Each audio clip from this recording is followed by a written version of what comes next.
Fala pessoal, hoje o vídeo vai ser um pouquinho diferente, ele vai ser mais no estilo podcast mesmo, sem inserções, basicamente eu tentando digerir a série Missa da Meia-Noite, disponível na Netflix.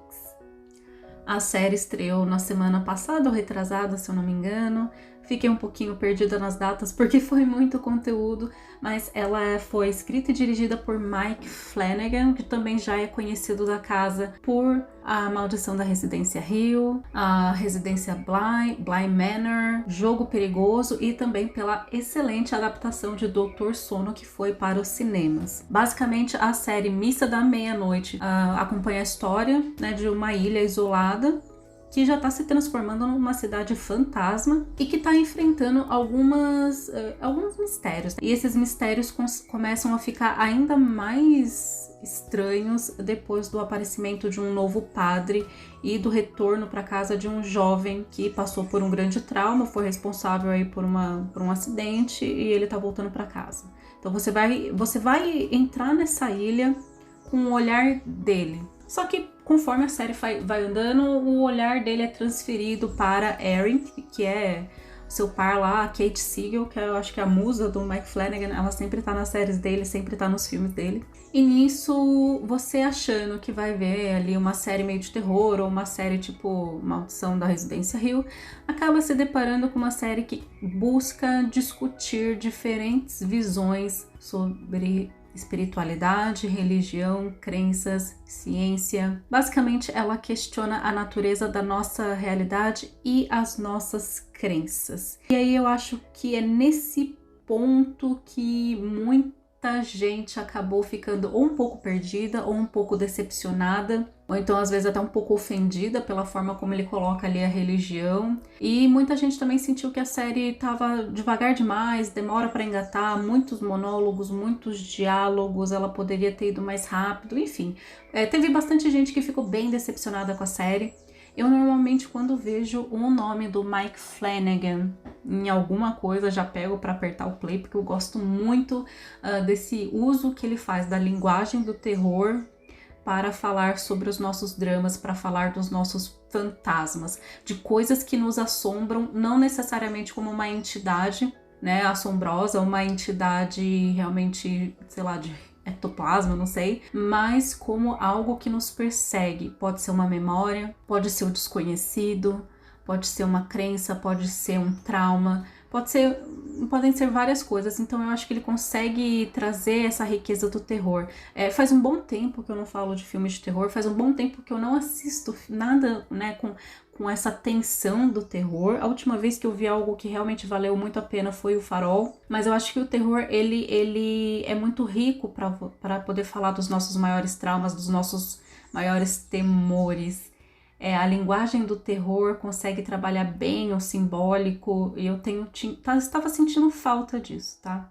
Então quando apareceu a Missa da Meia-Noite na Netflix, eu falei, vamos lá, Daniele, vamos dar uma chance. Eu fiquei um pouco de pé atrás, porque realmente você tem ali todo o conhecimento adquirido sobre a Igreja Católica nos ritos ali. O Mike Flanagan, pelo que eu entendi das pesquisas que eu fiz em paralelo, ele foi criado no ambiente católico e aí ele se tornou um ateísta. E aí eu preciso falar para vocês, gente, que existem vários tipos de ateísmo, tá? Inclusive, esse meio que podcast de hoje que eu vou fazer, na verdade, ele não é só sobre a série em si, mas é um apanhado de coisas que eu tô aprendendo na faculdade, que eu tô colhendo conhecimento, de cursos que eu tenho feito também. E eu vou trazer para vocês isso, porque muita gente acaba confundindo a questão da religião com a parte das crenças, com fanatismo religioso, ateísmo, com ciência e tal, e faz um bololô. E eu já vou dar aqui um spoiler para vocês, tá? Tudo isso são coisas separadas. Você pode ter, às vezes, uma pessoa que tem a prática da religião, a pessoa que vai a uma missa ou a um culto todo domingo, mas talvez ela não acredite tanto assim, a fé dela não seja assim naquele nível de acreditar em absolutamente tudo. Mas ela tem a prática religiosa, porque existem 7 dimensões para nossa religiosidade, né, para as nossas práticas. Existem 7 dimensões da espiritualidade, segundo David Yaden, que é um estudioso da área. Mas eu vou chegar lá oportunamente, tá? Inclusive eu vou até mencionar um trabalho sobre o jedaísmo ou jedismo que eu fiz para uma matéria de psicologia social cognitiva na faculdade. Eu vou chegar lá. Esse vídeo vai ser realmente um pouco longo, ele vai ter spoilers da série. Não é nem vídeo, né? Meio que podcast, é um bate-papo que eu vou deixar aqui para vocês mesmo. Então, inclusive, se vocês quiserem, eu particularmente acho que a minha voz fica muito mais interessante na velocidade 1.75, exatamente. Então, eu tô aqui falando, já me imaginando, me reescutando ali no vídeo no 1.75. Mas vamos lá, chegando lá voltando aqui pra série, pra estrutura da história mesmo, você tem esse jovem, né, chegando na ilha, tendo que lidar com as consequências de um acidente que ele se envolveu. Ele tem o próprio fantasma do passado. Eu adoro essa expressão, eu acho que o Mike Flanagan usa isso muito bem. E ele dá de cara lá com a Erin, que é provavelmente o amorzinho dele de juventude. Ela tá grávida. Ao mesmo tempo chega o novo padre lá, o Padre Paul, para substituir o padre anterior. E as pessoas começam a experimentar eventos, né? Nas primeiras noites que eles estão lá, todo mundo olha para uma janela assustado, tem uma tempestade muito doida que acontece, e aí quando vê a menina que tinha paralisia se levanta durante um milagre na missa, aí de repente a mãe da doutora Sarah, começa a se rejuvenescer, volta a memória dela, a Erin perde a nenê dela, desaparece, né? A nenê dela desaparece. Muitas coisas estranhas vão acontecendo, muitos diálogos vão acontecendo, né? Tem até um diálogo lá sobre morte, viver, morrer. Se a morte é como dormir, né? Você vai dormir. Não é exatamente isso que eu tô falando, mas é o que eu entendi. Você vai dormir e basicamente você está aqui, não está mais. E se você algum dia não acordou desse sonho, será que você realmente existiu? Que é um dos questionamentos da Erin, né? A bebê dela, não acho que nunca acordou exatamente, mas ela estava lá. E aí depois essa bebê some, a Erin tem essa crise, porque esse bebê estava lá, esse bebê existiu. E de repente, será que eu não estava vivo? Será que... eu acho que essas partes dos diálogos são realmente muito interessantes. Só que a forma como Mike Flanagan colocou na série acabou ficando cansativo, porque você quer que alguma coisa aconteça. Você quer ter o elemento de terror ali. E ele gastou muito tempo fazendo altos diálogos, reciclando diálogos, ao invés de mostrar algo acontecendo para a audiência. E a gente sabe que hoje, na comunicação, a gente já precisa jogar a manchete. E aí só depois de desenvolver rapidamente o assunto, tem que ser realmente muito direto, muito assertivo para conseguir manter a atenção das pessoas nessa história. Então eu acho que a série peca aqui. Eu assisti tudo, só que realmente demorei para conseguir chegar até o 3º episódio, que é quando você se dá conta de que o Padre Paul, na verdade, é o padre anterior, né? O velhinho que teve um encontro com uma criatura e que ele interpretou essa criatura como um anjo. E essa criatura sugou o sangue dele, rejuvenesceu ele, fez uma transformação nele. E aí é aqui que entra a questão do rito religioso católico, né? Porque no rito religioso católico você tem o sangue como um dos principais símbolos da fé. O vinho se transforma em sangue, aí você tem a partilha. Então eu entendo o uso da religião católica, do rito católico, dentro desse contexto em que você tem uma criatura que se alimenta do sangue.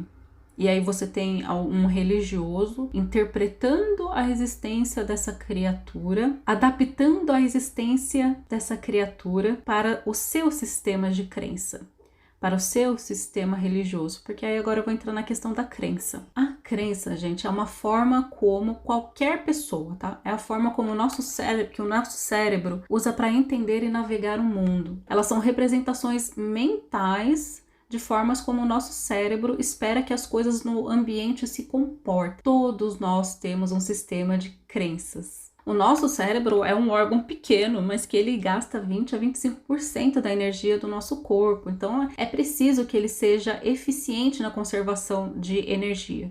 E para isso ele acaba possuindo sistemas de atalho, para reconhecimento de padrões, à medida que ele vai processando vastas quantidades de informações recebidas no ambiente. Então, ao longo da evolução, nós fomos selecionados para sermos extremamente eficientes, para buscar atalho, para economizar energia. Então, as crenças são formas em que você vai interpretando rapidamente as coisas. Você não fica pensando de forma racional o tempo inteiro. Inclusive, eu sempre falo lá no Instagram que o nosso cérebro, ele é muito mais, né, o ser humano, ele é muito mais irracional do que racional. Eu dei até um exemplo esses tempos daquele seu amigo que cresce numa casa cheia de gente e que ele vê a vida inteira a mãe dele comprando um saco de, 20 quilos de arroz.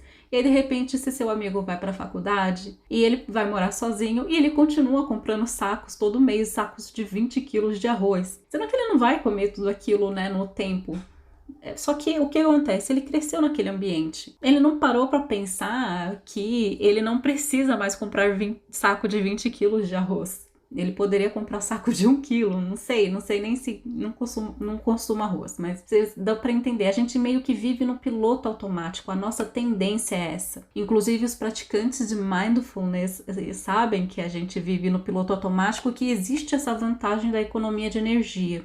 O que acontece, o que vira problema é quando você permite que esse piloto automático tome conta de absolutamente todos os aspectos da sua vida, e esses aspectos da sua vida começam a te dar muito problema, porque nesse processo, né, de interpretar o mundo, você pode ter distorções cognitivas. Então você pode, alguém pode falar um A para você, e aí, ao invés de você interpretar esse A somente como um A, você vai interpretar como essa pessoa tá te ofendendo, essa pessoa tá te magoando, essa pessoa tá te odiando. E na estrutura da realidade, porque existe a estrutura da realidade independente dos nossos sentimentos, a pessoa não tava fazendo nada daquilo, né?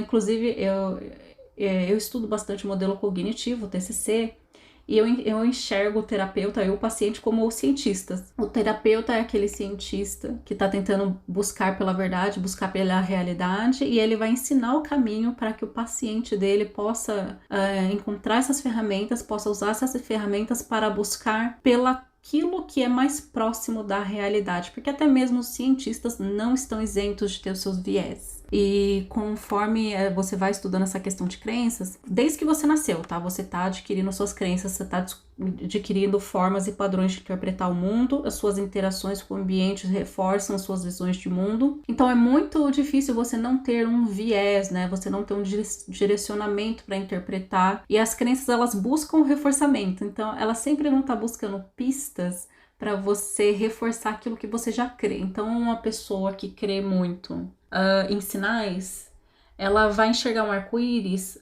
Um cético vai falar, o arco-íris é uma reação química lá por conta da chuva, os raios solares e as partículas na atmosfera, que não sei o que. A pessoa que crê muito e ela busca sempre por sinais, ela vai interpretar aquele arco-íris como um reforço para aquela crença de que é um sinal. É um sinal que a entidade em que eu acredito está me dando para eu fazer tal coisa.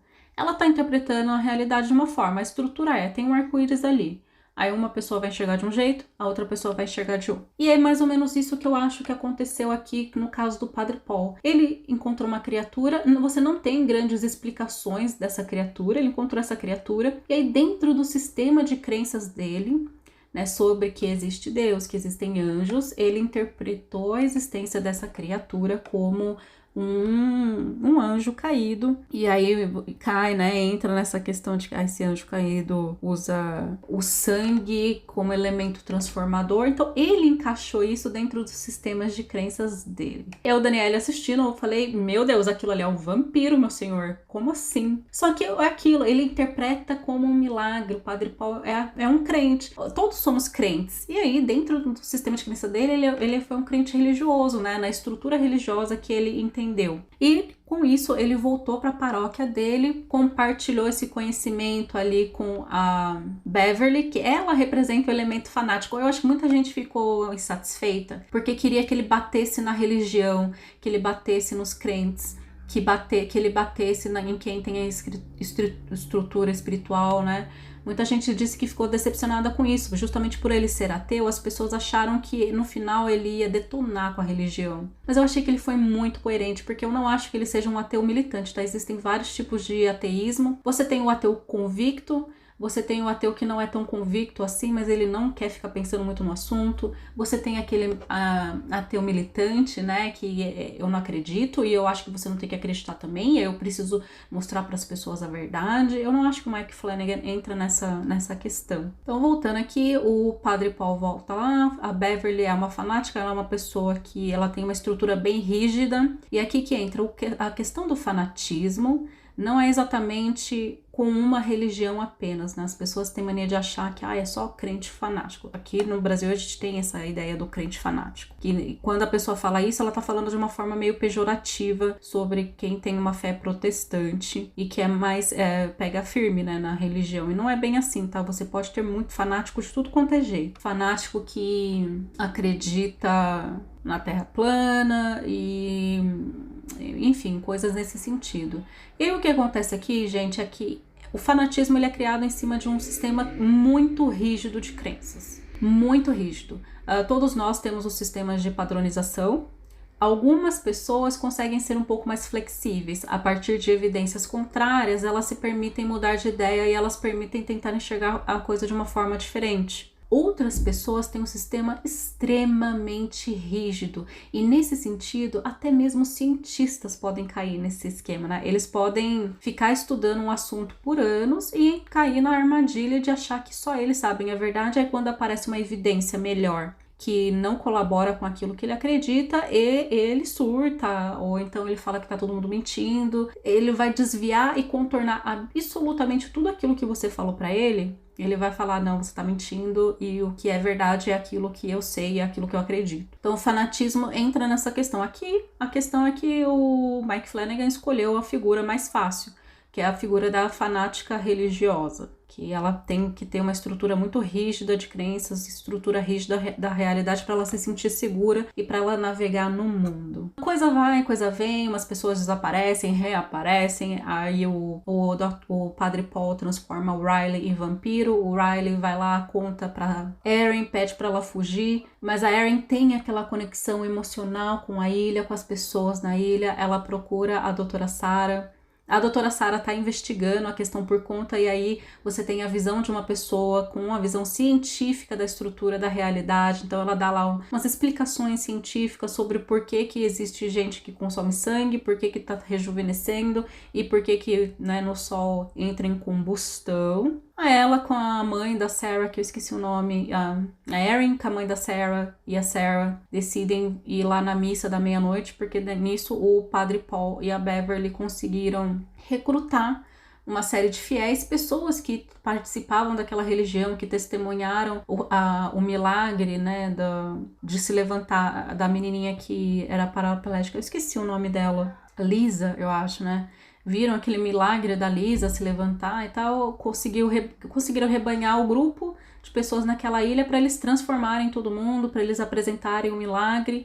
E basicamente eu, Daniela, assistindo, falando, gente, vocês vão transformar todo mundo em vampiro, meu Deus, vocês são doidos. Basicamente é isso que você enxerga, porque... entendam, eu não sei se eu vou deixar bem claro aqui. Existe o elemento físico, existe o elemento metafísico. Eu acredito no elemento metafísico, mas isso não me impede que eu tente compreender a estrutura da realidade do físico, aqui o material, dentro do científico. São casinhas separadas, tá? Então aqui a Daniela estava assistindo essa série da Netflix, como, meu Deus, aquela criatura lá é um vampiro, e aí você pode ter várias interpretações sobre a origem do vampiro. Você pode ter a interpretação espiritual, de algo metafísico que se materializou numa criatura. Você pode ter a interpretação de que durante muitos anos teve ali uma evolução, uma seleção natural que desenvolveu uma criatura que se alimenta de sangue, e aí essa criatura consegue se multiplicar assim, consegue viver tanto assim por conta de uma explicação XYZ aqui dentro do mundo material. Você pode ter essas explicações, né? Então eu fiquei olhando e falei, gente, vocês vão transformar essa cidade numa cidade de vampiro. E entra também aquela outra questão do culto, né? Fanatismo e culto, como as pessoas conseguem se deixar levar por esse tipo de culto. Não sei se é novidade para vocês, acho que não. Pessoas que vocês já assistiram Wild Wild Country, essas coisas de culto, existe uma verdade por trás que é o seguinte: você tem o líder carismático que te convence, você tem uma estrutura que te convence, mas no fundo, ele atrai e agarra, e as pessoas se agarram a essa estrutura porque elas querem acreditar. As pessoas querem acreditar essa questão não sei, de um salvador. Eu não sei exatamente que palavra eu poderia dar. Inclusive aqui eu realmente estou divagando bastante, eu queria fazer um negócio bem livre para vocês terem uma noção maior do que eu penso realmente. Não fui muito a fundo em nenhum desses assuntos que eu estou levantando aqui, realmente meu conhecimento ainda é um pouco raso para o que eu gostaria de... Para o que eu gostaria de falar realmente. Eu gostaria de fazer um vídeo um dia mais aprofundado, mas por enquanto o que eu posso oferecer é isso, tá? Mas, enfim, pessoas que se envolvem com esses cultos, gente, não é só porque elas foram seduzidas por um líder muito carismático que fez uma lavagem cerebral na cabeça delas. Muitas vezes elas querem acreditar e o sistema de crenças dela, né, a forma como o cérebro delas funciona, encontrou uma casinha lá dentro. E é por isso que é tão surpreendente, a gente que olha de fora e fala, gente, como que essa pessoa se deixou levar por isso? Mas o cérebro dela estava preparado para receber esse culto, para receber essa estrutura. Então, quando você encontra fome com a vontade de comer, realmente você encontra ali o evento do culto. E aí, voltando aqui pra série, né, tentando articular com a série, foi isso que aconteceu com o pessoal da cidade. É um pessoal que realmente já tinha sua estrutura, já tinha um pouco das suas crenças. É uma cidade, gente, que eu sinto que a população estava se sentindo desamparada, porque aparentemente a pesca, vivia de pesca, já não estava dando muito certo. Aconteceu um acidente ali, acho que com uma petrolífera, não sei, que poluiu ali, então o meio, né, de subsistência deles foi prejudicado. Realmente você sente o desamparo, você sente que é uma cidade que está morrendo. Então, quando você se depara com uma população se sentindo tão desamparada assim, você abre portas para que ela se agarre a qualquer esperança. E o evento para se agarrar a uma esperança por uma vida melhor foi o evento em que a Lisa, né, eu acho que o nome dela é Lisa, levantou da cadeira de rodas. E a gente sabe aqui que, na verdade, alguém deu o sangue lá da criatura para ela, que reestruturou as células dela, e aí por isso ela conseguiu andar. Mas lá dentro da comunidade interpretaram como um evento religioso, como uma manifestação de fé, como uma manifestação de um milagre e tal. De novo, pode ter várias interpretações aí sobre esse assunto, porque a questão da interpretação, gente, vai de cada um. Existem formas de interpretar, é por isso que existe método científico para você poder explicar a realidade material. Justamente porque para tentar tirar um pouco desses vieses, porque se você pegar uma pessoa, um freudiano, ele vai explicar tudo de um jeito. Se você pegar um humanista, ele vai explicar de um jeito, mas sempre vai ter uma explicação para tudo. Por quê? Porque é uma forma de interpretar a realidade. A ciência, ela busca compreender a realidade de forma que você tire um pouco desses vieses, de forma que você possa falar não sei. Tá? E desde quando eu comecei a aprender sobre método científico, eu nunca me senti tão confortável em conseguir falar eu não sei. Porque eu não sei mesmo. Até quando eu comecei a atender, né, no estágio, a pessoa me fala uma coisa, por mais que eu possa me sentir tentada a dar uma resposta, dentro da realidade dela, eu não sei. Eu não sei como ela está interpretando aquilo. Eu tenho que agir como um cientista.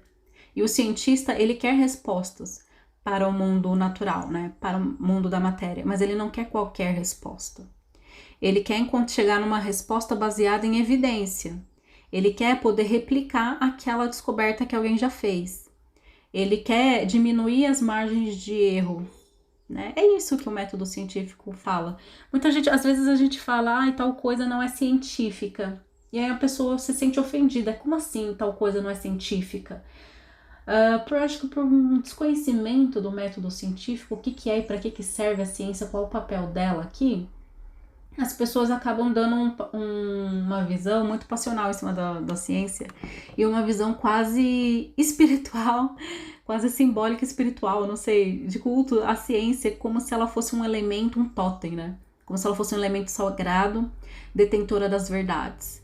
Então, se você falou que aquilo que eu falei não é ciência, então você tá falando que eu tô mentindo. Eu não tô mentindo. A pessoa se sente pessoalmente atacada quando você fala que tal coisa não é ciência, né? É bem curioso isso. Eu fiz um curso breve na Coursera sobre método científico, embora eu esteja na faculdade. Aqui no Brasil, eu não sei se é só aqui no Brasil, né? Acho que isso está acontecendo em vários lugares do mundo. A gente não tem uma base sólida do método científico.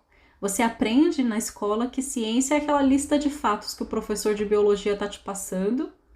Malemar, você vai ter umas aulas de filosofia que vão articular aí com a origem do pensamento do método científico, mas não é muito claro. Isso e falta clareza. Então ela acaba tomando esse lugar quase misterioso, religioso, né, inquestionável. E não é bem assim. Ciência é um método para você entender a realidade. E aquilo que você não pode explicar dentro da ciência, que a gente fala que está além da parte física, é o metafísico, que é a parte espiritual, que é a parte que você entra na parte das crenças, crença em Deus, por exemplo, crença na origem do universo. Então aqui para tentar resumir o que eu tô falando, para tentar deixar um pouquinho mais claro, eu sei que eu tô enrolando, gente, eu sei, mas eu não quero nem editar isso aqui porque eu quero que saia bem cru mesmo. A ciência vai estudar o porquê, o fenômeno por trás da maçã cair no chão. O Newton tava lá, a maçã caiu na cabeça dele, ele falou, olha só, hein, eu acho que tem um negócio aqui, hein, massa vezes aceleração, eu acho que isso aí dá uma gravidade, a maçã cai. Então, o que o Newton pegou e fez? Chegou na comunidade científica e falou, galera, seguinte então aí, ó, vou falar pra vocês. Eu acho que toda vez que um objeto for jogado para cima, ele vai cair por conta da força da gravidade. Veja, é uma predição arriscada, certo? Porque se você fala, todo objeto que eu jogar para cima vai cair, basta que apenas um objeto não caia para que toda essa afirmação dele caia por terra. Fala, olha, não é bem assim não, seu Newton. Não é bem assim não.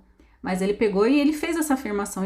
E como a gente não pode avaliar todos os objetos que estão presentes na Terra, não dá para você pegar tudo e jogar para cima e esperar um não cair, a comunidade científica fala, bom, como até hoje a gente não viu nenhum objeto caindo, como ele demonstrou aqui, replicaram, né? Pegaram objetos, deixaram cair, colocaram no cronômetro quanto tempo demorou para cair e tal, a gente toma isso como uma probabilidade, realmente. Existem grandes probabilidades de que seja bem assim mesmo, pelo menos aqui nesse contexto da Terra, né? Isso desconsiderando ali a resistência do ar, essas coisas. Mas basicamente é assim que a nossa realidade material funciona. Há grandes probabilidades de que a nossa realidade material aqui funcione.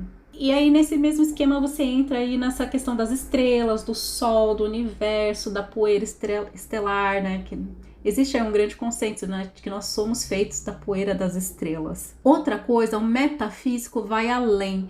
Ele vai além do além. Ele fala, bom, tá bom, mas teve uma entidade que criou as estrelas, que criou a poeira dessas estrelas. E aí, dependendo da sua crença, dependendo do tipo de divindade, deixou acontecer, ou então fez a lá tal do design inteligente. Enfim, você tem um além do além. A ciência não busca explicar o além do além. A ciência busca explicar o material do aqui e agora. Ela vai explicar como que funciona a combustão lá das estrelas. É isso que ela vai buscar. O além do além vai buscar a sua realidade imaterial. Por isso que fala que é metafísica, além da física. Então, gente, quando alguém fala, às vezes as pessoas se surpreendem, né? Quando existe um cientista que acredita em Deus. Porque ele não precisa ser ateu convicto. O cientista, ele pode estar muito convicto em saber explicar a realidade material. Mas, às vezes, o sistema de crenças deles num algo abstrato, que vai além dessa física, acredita em Deus. E, às vezes, inclusive, esse cientista pode ser um religioso, porque também está em outra casinha. Ele pode gostar da estrutura da religião, ele pode gostar de fazer parte de algo, de ter um direcionamento na vida dele. porque existem 7 dimensões da espiritualidade, inclusive. Isso aí eu peguei no curso de Positive Psychology no Coursera. É uma fala do David Yaden. E ele fala, né, que a espiritualidade contém a crença, mas não é a única coisa que forma a sua espiritualidade. A espiritualidade requer prática, requer ritual, afiliação, né, o agrupamento, instituições, escrituras, experiências.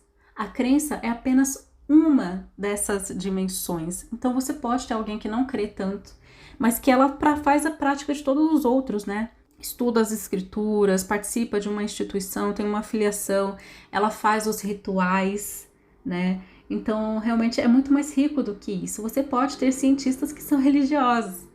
Ele pode não ser até nem tão fanático, mas se você ler o livro Cérebro e Crença, do Michael Shermer, que é de onde eu tô tirando essas fontes, toda a minha fala sobre crenças e funcionamento do cérebro eu tirei do livro dele, ele fala que tem cientista que é muito bom encontrar padrões. Então, às vezes, eles fazem descobertas insanas, nível prêmio Nobel, mas aí, no final, nas crenças deles, eles acreditam em alienígena, eles acreditam em outros elementos, acreditam no sobrenatural, pessoas que acreditam terem falado com Deus, né? Olha, são coisinhas muito diferentes, eles sabem encontrar padrões. Mas ainda até nesse processo de encontrar padrões, eles vão sair daquilo que se tem de uma expectativa.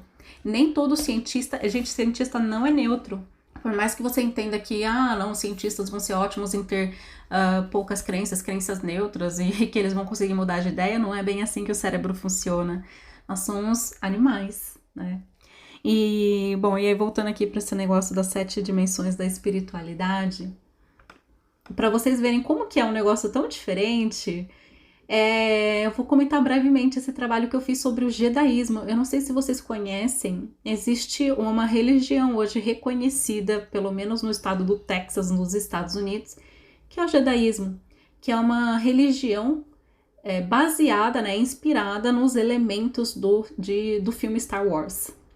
Quando eu comecei a fazer esse trabalho, eu fiz o trabalho para apresentar nessa aula de psicologia cognitiva aí que eu tive de crenças.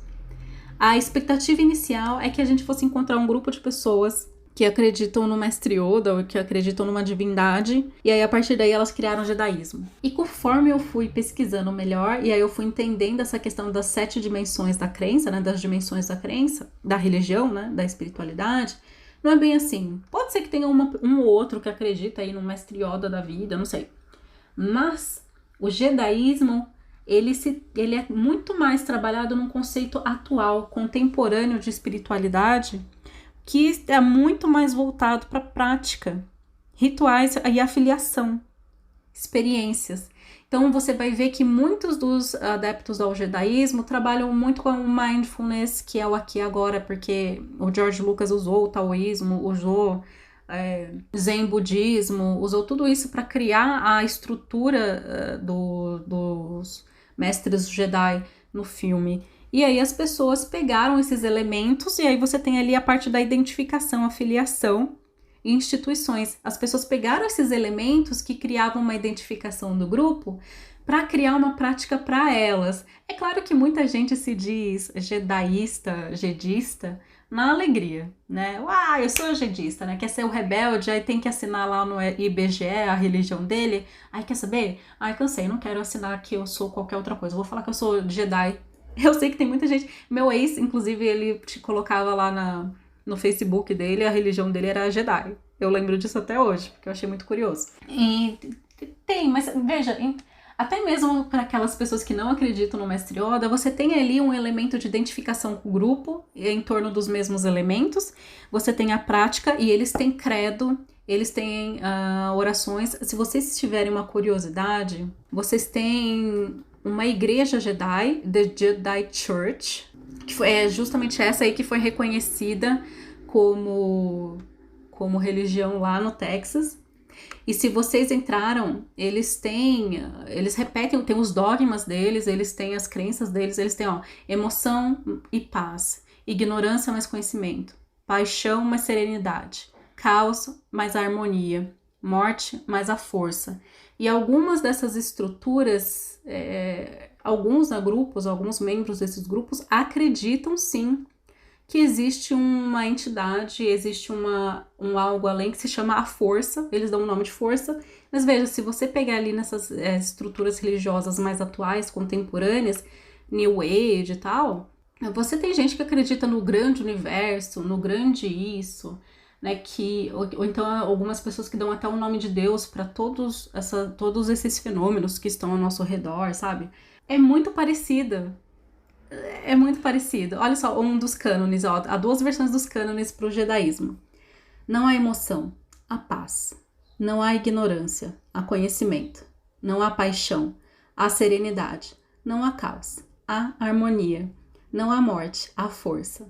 E tem uma que tem que ser recitada pelos aprendizes, e aí você vê que ele tem toda uma estrutura religiosa, tá? Você tem os mestres, você tem os aprendizes, você tem quem quer só participar, você tem que passar pelos rituais deles para você poder se dizer jedista. Você tem aqui o outro cânone, ó. Emoção, mais paz. Ignorância, mais conhecimento. Paixão, mais serenidade. Caos, mais harmonia. Morte, mais a força. Dá para você traçar um paralelo com monges, né? Monges europeus. Muito legal, gente. Eu fiquei realmente muito apaixonada quando eu estudei sobre isso.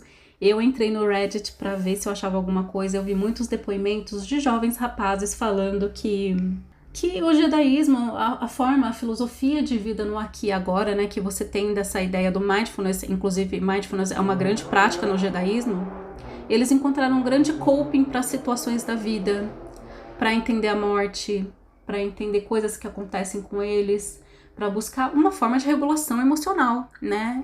Uma forma de regulação emocional através de uma filosofia criada em cima de personagem de filme, né? De algo que eles viram em filme, mas que reuniam todos esses elementos aí da espiritualidade. E você vai virar para eles e falar que não é espiritualidade? Existe um grande debate, né? Em alguns lugares na Europa, o pessoal não entende, não enxerga como espiritualidade, mas aqui, né, ali no Texas, o pessoal entende como espiritualidade mesmo, tá? Tem igreja e tudo. Eu vou deixar linkado aqui para vocês, se vocês tiverem curiosidade, algumas fontes falando sobre isso. Engraçado, né? Eu fui pesquisar isso com aquele sorrisinho na cara, falando, ih, que bobagem. E aí, quando você vê a estrutura, como funciona o cérebro das pessoas, a gente acaba criando mais empatia. Eu fiquei até mais... Senti um pouco de vergonha do sorrisinho que eu dei quando eu fiquei sabendo que existia esse tipo de religião, né? Porque quem sou eu, né, também para ficar criticando? Ninguém tá atrapalhando ninguém. O próprio fundamento dessa religião é sobre cuida da tua vida, busque paz e harmonia, ninguém te deve nada. Tenta meditar aí, seja um ser humano melhor. Bom, mas voltando aqui pra série, eita, meu Deus, como eu viagem. Ó, você, pessoa, que conseguiu chegar nesse minuto aqui, eu vou até marcar depois, esse minuto 40, por volta dos 40, eu não sei se eu vou editar, tirar os espaços vazios. Parabéns pra você. Parabéns mesmo, porque olha, realmente eu falo muito, eu divago muito, eu sei, desculpa aí. Pensamentos confusos, às vezes, é porque realmente eu não terminei o roteiro. Eu comecei fazendo um roteiro sobre missa da meia-noite especificamente, mas como eu já queria falar do jedismo, já queria entrar nessa parte da espiritualidade, eu usei a série como um chamariz para eu poder falar sobre ela, mas eu não queria falar só sobre ela, eu não queria fazer um vídeo editado de 7 minutos. Eu queria um negócio mais íntimo mesmo, como um bate-papo, mais um monólogo. Voltando aqui pra missa, a Erin decide ficar porque ela quer saber o que vai acontecer com aquelas pessoas naquela cidade, ela se importa com aquelas pessoas, até que o padre começa a fazer o ritual, tudo dá errado, claro, porque é aí que entra a parte do terror. Aí você tem a escuridão, você tem a expectativa, o mistério, você tem tudo isso acontecendo nesse processo. Eu acho que o Padre Paul deve ter se arrependido amargamente aí. Todo mundo começa a virar vampiro, aí as pessoas que viraram vampiro lá na igreja começam a atacar os outros moradores do vilarejo. Morre todo mundo, menos a Lisa e o menininho que tava com ela, o jovem que eu esqueci o nome, meio uma representação de Adão e Eva. Ela deixa de sentir as pernas, pelo que eu entendi no final. Ou seja, a criatura que formou meio que uma simbiose, não sei, com ela, acho que morreu, então por isso que as células dela retornaram para o status quo. Você tem mais pro final, depois daquela matança toda, muito sangue, né, que se espera de uma história de vampiro, que aí realmente vira uma cidade de vampiro. Você tem aí a parte que eu acho que realmente decepcionou geral, né? Você tem o policial com o filho dele, que são as pessoas, são os representantes do islamismo aí nessa história, pelo que eu entendi. E eu vou confessar que eu gostei muito do final, tá? Ele entra, depois desses 40 minutos de eu falando aqui, se você aguentou até o final, é bem isso que eu falei pra vocês. Existe o lado material da realidade, da estrutura da realidade, mas existe o metafísico que aí depende de cada pessoa. E ele e o filho dele se mantêm firmes na fé deles. Eles morrem orando para Alá, né, virados para o sol, com aquele nascer do sol lindo. E eles estão seguros da fé deles, que vai além daquela estrutura material ali. Que eles superaram a tentação deles, né, e se manteram fiéis aqui. O Paul com a mãe da Sarah, né, você vê que eles tiveram um trelelê lá, ele é o pai da Sarah. Ele mostra o arrependimento dele, as dúvidas dele, que acho que quase ninguém tá muito livre de dúvidas. Se você tá totalmente livre de dúvidas, cuidado para você não ser a Beverly. E você vê que no final tá todo mundo meio que assumindo, beleza, a gente vai morrer mesmo, e a gente errou, e cada um se segurou lá na sua fé no além. E você teve a Beverly, que é a fanática, que justamente ela não conseguiu lidar com a morte. Ela não conseguiu lidar com as consequências daquilo que ela fez e ela não conseguiu lidar com a fé. Será que ela tinha fé mesmo? E aí que eu entro, acho que pessoas como a Bev não são pessoas que realmente... Não é realmente uma questão de fé. É uma busca por segurança. Né? A insegurança faz com que elas sejam extremamente rígidas e faz com que elas queiram que a realidade dela tenha uma estrutura mais rígida para ela sentir segurança. E quando ela viu que ela estava errada, eu não sei se rolou um arrependimento ou uma fé genuína ali. Eu acho que realmente a questão do fanatismo dela está muito mais construído nessa insegurança, numa busca por insegurança que na verdade tinha que ser trabalhada nela. E aí só que ela ficou atazanando todo mundo que estava lá. Você vê pela postura preconceituosa que ela tem com relação ao xerife, Hassan, você vê como ela precisa sentir que tem controle de absolutamente tudo e todo mundo. O padre novo chega, ela fica lá enchendo o saco dele. Eu não vou falar enchendo o saco porque, Bev, tu é chata, né? Ou personagem chata. É aquela pessoa que realmente fica te controlando, eu acho isso muito chato. Ela fica lá tentando ficar... padre, não era esse o hábito que você tinha que usar, hein? Padre, não sei o quê. E ela se sente bem nessa posição de controle. Porque ela é uma pessoa profundamente insegura, né? Insegura até na fé dela, conforme a gente pôde ver no final. O Riley, ele já tinha morrido, né? Antes. É engraçado, né? Ele começa a narrativa, ele te introduz na ilha e depois ele some, né? Pra mim, ele se tornou um personagem totalmente irrelevante. Principalmente depois de tantos episódios. Eu achei que a série ficou muito comprida demais. Pra mim, eu esqueci dele. Sim, ele é importante porque ele era o par da Erin, que acabou sendo a nossa protagonista ali pro final. Acabou sendo os nossos olhos ali no final. Mas o personagem, pra mim, não me marcou, assim, sabe? Sei lá. Você vê que ele que falou umas coisas pra ela meio que sem fé e esperança, ao final dele, ele morreu, mas encontrou lá com a mocinha que acho que ele matou por acidente, alguma coisa assim. Meio que uma ideia de um metafísico, ou ele encontrando paz naquele momento, aceitando alguma coisa. Acho que pode ter essas duas interpretações.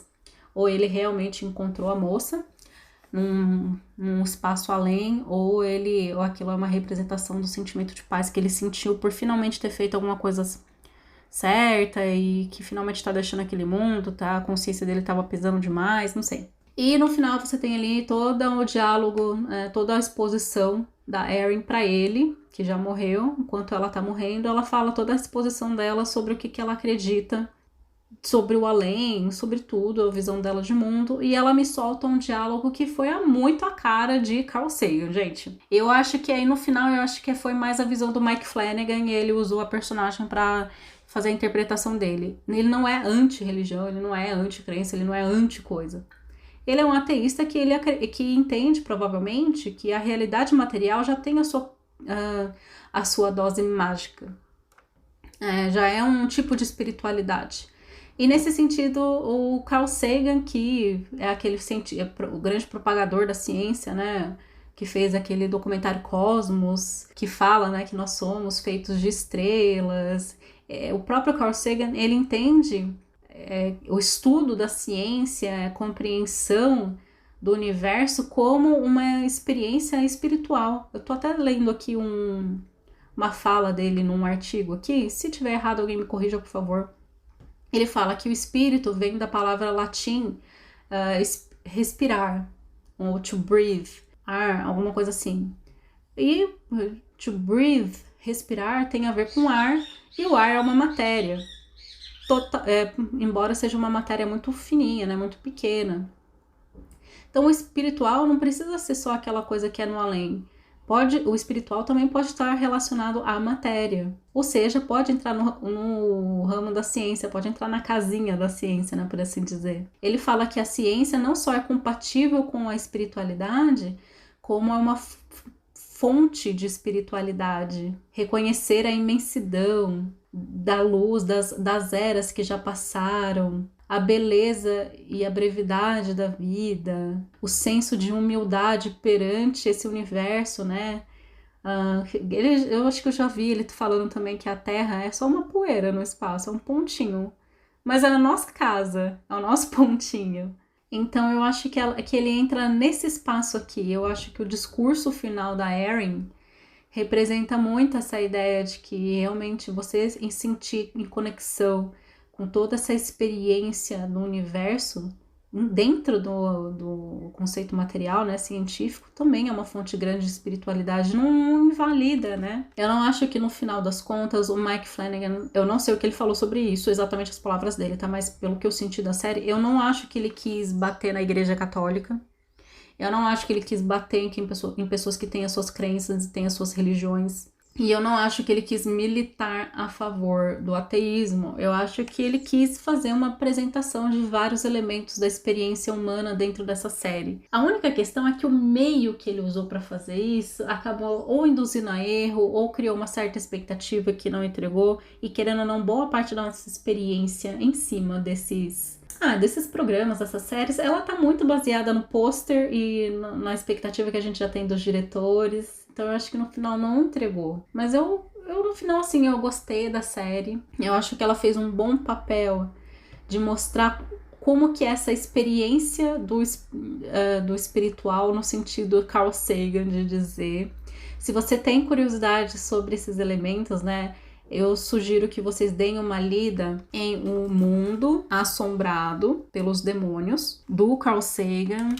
Ele fala, né, sobre essa questão de ciência, método. Eu tô com ele aqui para ler, eu já vi alguns trechinhos, né, mas sempre fica a leitura. Todos os meus professores, né, que com base científica falam sobre esse livro, comentam esse livro. Assistam a série Cosmos. Você tem versões no YouTube. Você tem versões mais recentes com o Neil deGrasse Tyson, também às vezes no YouTube, em outros meios. Michael Shermer fala bastante dessa questão de crenças. O livro que eu vou deixar linkado aqui para vocês com o meu link da Amazon para vocês buscarem aqui. Cérebro e Crença, que vai falar como que as pessoas interpretam o mundo. Michael Shermer também é ateu, mas ele traz no livro dele a visão das pessoas que são cientistas e que creem no além. Eu acho isso muito curioso. Vai te mostrar que todo mundo crê em alguma coisa, né? Tem gente que crê de forma mais rígida, tem gente que crê de forma um pouco menos rígida, mas todo mundo crê, tá? Mas para ele, o início dele é mais digerível para quem é leigo, só que conforme você chega na metade, fica mais difícil, vai requerer um bom nível de conhecimento básico de ciências depois da metade para frente. O livro do Michael Shermer, para mim, ele é um excelente compilado de psicologia, por exemplo, cognitiva, crenças, mas se quem for leigo quiser ler, pode ler. Mas é uma leitura um pouquinho difícil para quem não conhece, tá? Para quem, sei lá, eu já fiz um paralelo. Para quem tá acostumado a ler Nora Roberts, entrar nesse livro aqui do Michael Shermer achando que vai ser de fácil digestão, eu não recomendo não, tá? O Mundo Assombrado pelos Demônios é uma leitura quase obrigatória para quem fala de ciência. Então fica aqui a minha dica aqui para vocês também. E se vocês tiverem curiosidade de fazer um livro fazer um curso básico sobre ciências, o link do Coursera, do curso que eu fiz. O livro do Coursera, do curso que eu fiz, também vai estar aqui para vocês verem. Eu fiz um resumo sobre ele. Aliás, eu tô fazendo um resumo sobre ciência, né? Um método científico básico para quem tem dificuldade para entender. A escola, cara, os caras ensinam tudo na escola. Ensina fórmula, ensina Bhaskara, ensina, sei lá, ensina um monte de coisa que você não vai usar muito. E aí aquela parte que é importante, que é o básico da ciência, às vezes fica muito defasado. Então, logo mais eu vou fazer um livro resumido, assim, sobre o que é ciência, método científico e questões de crenças, porque eu gosto muito desse assunto. Realmente é um assunto pelo qual eu sou apaixonada. Tá, eu vou deixar e eu vou colocar em alguma plataforma para vocês lerem. No mais, digam aí o que vocês acharam da série, o que vocês acharam desse formato. Eu sei que às vezes tem as distrações e realmente eu não tenho um ambiente próprio para fazer podcast. Não, na minha intenção não era realmente fazer um podcast, mas eu não conseguiria passar tudo que eu queria passar com um videozinho de 7 minutos. Impossível. Eu sei que não vai ter muita retenção, eu sei que muita gente vai ter preguiça de ver, mas você que conseguiu assistir até o final, ouvir, né, até o final, lavando a louça, fazendo a faxina, né? Me digam aí o que vocês acham, se vocês gostaram.